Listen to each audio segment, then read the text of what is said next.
24 الكندية العربية. جيت لكم من جديد من مدينة أخرى، حطينا الرحال مدينة أكادير، وبالضبط مدينة أخرى وهي قريبة لها أيت ملول، عند أسرة كريمة. الفطور كان عندهم وكان فطور رائع، جامع ما بين فطور فاسي بحكم صاحبة البيت أو سيدة البيت هي نصفها فاسي ونصفها سوسي، الأصول سوسية.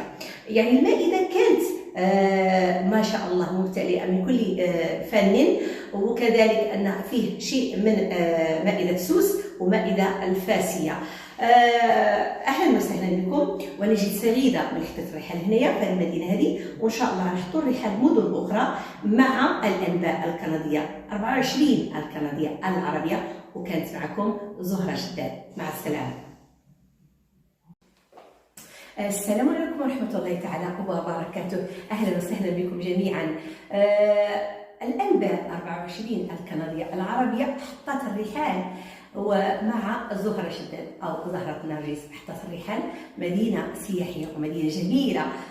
جملتي المفيدة وجملتي المفضلة، مدينة سياحية بامتياز كما قلت قبيلات، مدينة أكادير. حطينا الرحال عند أسرة كريمة أرحبت بنا كالعادة، هي أسرتي وكنرحب بهم أنا كذلك في الأنباء 24 الكندية العربية. اليوم كان فطور نقدروا نقولوا سوسي فاسي، بحكم مولاة الدار لاله خديجة هي مسقط رأسها فاس والأصول سوسية، يعني حطت لنا المائدة فيها شيء من السوس وشيء كذلك من مدينة فاس، المدينة العلمية والمدينة السياحية، جمعتهم بجوج. أهلا وسهلا خديجة. تبارك الله عليك، دجاجة خدتك، ومرحبا بكم جميعا. أهلا وسهلا بك. بحكم كما قلنا حطينا الرحال هنايا، و انتم خاص عارفين بان كنت في مدينه فاس، وان شاء الله ارجع لها، وكذلك ان شاء الله لنا لقاء اخر مدينه اخرى كما قلت مدينه مراكش. والان احنا في مدينه اكادير، وبالضبط اين المدينه حنايا؟ ايت ملول، مدينه ايت ملول. اهلا وسهلا بك. اهلا وسهلا. بحكم انت دابا ساكنه هنا في ايت ملول، شحال من مده كنت هنا في هذه المدينه هذه؟ تقريبا 12 عام. 12 سنه. 12 سنه وحنايا في مدينه ايت ملول. مدينه ايت ملول.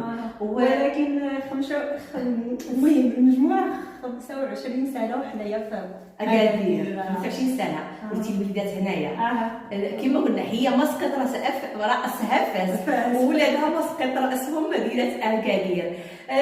نتكلم على أكادير. هي أكادير مدينه كما قلنا سياحيه بامتياز. كان زمان يعني تقريبا 1960 كان زلزال اللي كان هنايا، وكان زلزال مروع وماتوا فيه ناس، يعني وكانوا شهداء. هذوك اللي كيموتوا مثلا بشي آفة ولا هذوك كيتسموا شهداء. ولكن طورت مدينة فاس وكذلك ناسها اللي قدروا باش يطوروها، قدروا يصنعوا منها، نقدر نقول انا يصنعوا منها واحد المدينه اللي هي رائعه، واحد الوقت وجيز اكيد وقت وجيز. وكذلك ولات بحال مثل مدينه مراكش، يعني كاع الانظار كتتجه ليها بالنسبه للفنادق اللي هي عالميه وفنادق. اهلا وسهلا بكم جميعا. اليوم كما وعدتكم حطينا الرحال في مدينه جميله جدا، وهي إلا قلت لكم مدينة سياحية بامتياز غتعرفوها ديريكت، مدينة أكادير.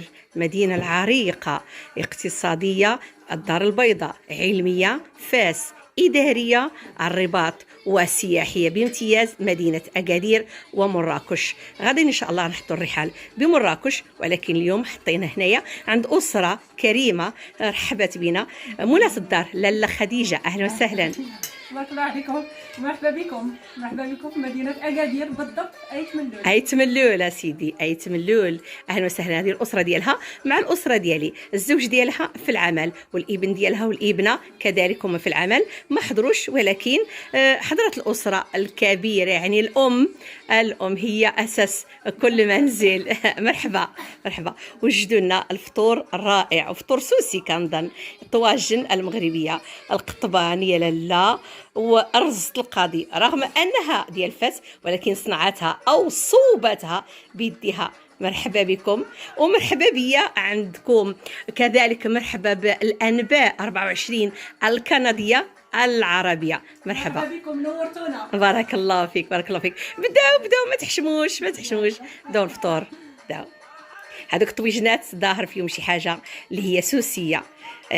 كنظن والله اعلم فيه دجاج مصوب وفيه يمكن المعزي ولا فيه الكفته كنظن. يلا مرحبا بكم، انا غنخليكم تفطروا على خاطركم.